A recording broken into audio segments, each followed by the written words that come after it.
এই যে এক ভণ্ড রাজবাড়ী জেলায়, আপনারা শুনেছেন বুঝার জন্য বলি, এটা চূড়ান্ত পর্যায়ের একেবারে শেষ সীমানার ভণ্ড।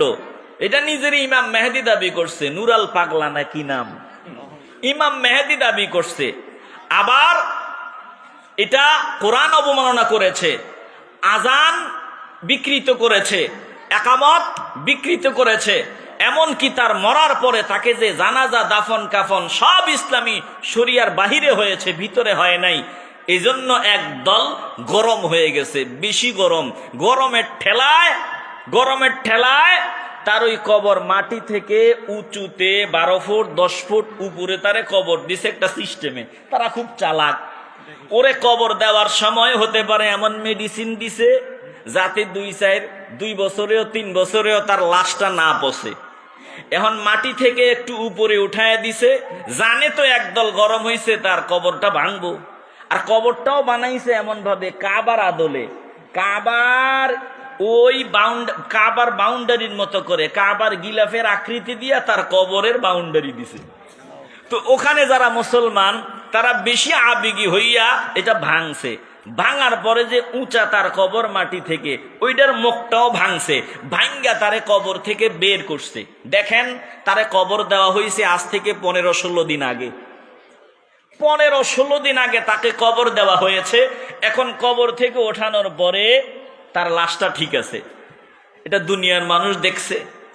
এখন তার লাশটাকে পোড়ায়া দেওয়া হয়েছে, তার লাশটাকে প্রকাশ্যে পোড়ায়া দেওয়া হয়েছে। সে একজন ভণ্ড, জঘন্য পর্যায়ের ভণ্ড। এখন আমরা এই যে তার কাবাকে, আল্লাহর পবিত্র বাইতুল্লাহ কাবার অসম্মান করেছে, এজন্য তার ওই কবরটাকে ভেঙে দেওয়া আমরা সমর্থন করি। যদিও এটা মুসলমানদের কাজ ছিল না, এটা প্রশাসনের কাজ ছিল। প্রশাসনও কিন্তু এখানে মারাত্মক চালাকি করেছে, যে জানে এটা ভাঙ্গা হবে। আপনাদের এলাকায় যদি এরকম কোন ভণ্ড যে আজানে বিকৃতি ঘটাইছে, একামতে বিকৃতি ঘটাইছে, যে ইমাম মেহেদি দাবি করেছে, কোরআন অবমাননা করেছে, এইরকম কোন ভণ্ডকে যদি কবর দেওয়া হয় 12 ফুট উপরে, এরপরে যদি সিস্টেম করে কবর দেওয়ার পরে ওই বাইতুল্লাহর মতো তার কবরের উপরে বাইতুল্লাহ আল্লাহর কাবা ঘরের মতো বানানো হয়, তাইলে তো এটা ভাঙবেই। কথা কয় না? প্রশাসন ভাঙা প্রয়োজন ছিল, তারা ভাঙে নাই। এখন সাধারণ মুসলমানরা তারা ভাঙছে তো ভাঙছে, এ পর্যন্ত ঠিক আছে। কিন্তু ভাঙার পরে তার লাশটা যে কবর থেকে উঠাইয়া পোড়ানো হয়েছে, এটার সাথে আমাদের কোনো সমর্থন নাই। আসতে বলবেন না, কোনো সমর্থন। তার লাশটা যে কবর থেকে উঠাইয়া পোড়ানো হয়েছে, এতে করে বেশি আবেগ দেখাইয়া সীমানার বাহিরে গিয়া লাভ হয় নাই 1%, ক্ষতি হয়েছে 1000 গুণ। কথা কয় না? তাম দুনিয়াকে এখন দেখাইতেছে, দেখো বাংলাদেশের মুসলমানরা কত নির্দয়, কত নির্মম, কত নিষ্ঠুর, কত ভয়ঙ্কর। তারা কবর থেকে লাশ উঠায়া পোড়া দেয়। অতএব বাংলাদেশে জঙ্গির অভাব নাই, বাংলাদেশকে সাইজ করতে হবে। ভারত তো এটারও খুব বড় করে প্রচার করবে, সারা দুনিয়ার বেঈমানরা বড় করে প্রচার করবে। এখন ফল কি হবে? বলে এখন ফলটা হবে এই, মুসলমানরা যারা আন্দোলনে নামার চেষ্টা করবে, ফাঁসালাল করে ফেলবে এই ঘটনাকে সামনে এনে। কথা কয় না? আর আমাদের বদনাম সারা দুনিয়ায় ছড়ায় গেল। আর তাদের লাভ হলো, এই যে নুরাল পাগলা ভণ্ডটা, বেয়াদবটা, তার তো ছেলে ফেলে আছে, এখন তাদেরকে আমরা চিনতাম না, জানতাম না, সারা দুনিয়ায় তাকে ফেমাস, পরিচিত করে দিল। এখন সব ভণ্ড ওখানে যাবে। আপনারা কি মনে করেন লাশটা পোড়ায়া দিলে আর ভণ্ডামি হবে না? আরে যারা ভণ্ড তাদের কাছে তাদের লাশের ছাইয়েরও অনেক দাম। কথা কয় না? এখন এই ছাইগুলো জমা করে কবর দিয়ে এটারে আরো বড় মাজার বানাইব। তাইলে লাভ হইল কি? লাভ হইল কচু, কিচ্ছু না। এখন খাইবেন ধুনা।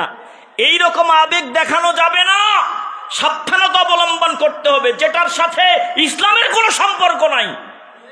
আপনি বেশি আবেগ দেখাইতে যান। সাহাবায়ে কেরাম বসা, হঠাৎ করে একজন অমুসলিমের লাশ নিয়ে যাওয়া হইতেছে, দাঁড়ায় গেলেন। অন্য সাহাবারা বললেন যে আপনি দাঁড়াইলেন, এটা অমুসলিমের লাশ। তিনি ডাক দিয়া বললেন, শুনিয়া লাও, এটা অমুসলিমের লাশ হয়তো কি হয়েছে, এটা তো মানুষ। আমি নিজে দেখছি আল্লাহর নবীর সামনে দিয়ে একটা জানাজা নেওয়া হইতেছিল, একজন ইহুদির জানাজা। ইহুদিনা ইসলামের ভয়ঙ্কর দুশমন। আল্লাহর নবীর সাহাবা ডাক দিয়ে বলে, তোমরা আমাকে যেইভাবে দেখলে লাশটার জন্য দাঁড়ায় গেলাম, অনুরূপ ভাবে আমরা নজর দিয়ে দেখলাম আল্লাহর নবী ওই লাশটার সম্মানে দাঁড়ায় গেলেন। আমরা বলেছিলাম, ইয়া রাসূলুল্লাহ, এ তো একজন ইহুদির লাশ। আল্লাহর নবী বলছেন, হক না, ইহুদি তো দুশমন ঠিক আছে, ওরা ভয়ঙ্কর দুশমন ঠিক আছে, কিন্তু সে তো একজন মানুষ, মরে গেছে, এখন আর কিছুই নাই। বলে একটা লাশ মানুষ তো, এই জন্য তাকে দাঁড়ায় সম্মান দিলাম। এ মুসলমান নবীর আশিকের দল, এই জন্য সাবধানতা অবলম্বন করা দরকার। অতিরঞ্জিত কোনো কিছুর সাথে আমাদের কোনো সম্পৃক্ততা নাই। জোরে কোন ঠিক কিনা?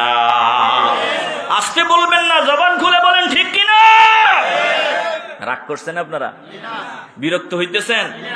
এবার একটু দিল দিয়ে অনুধাবন করেন।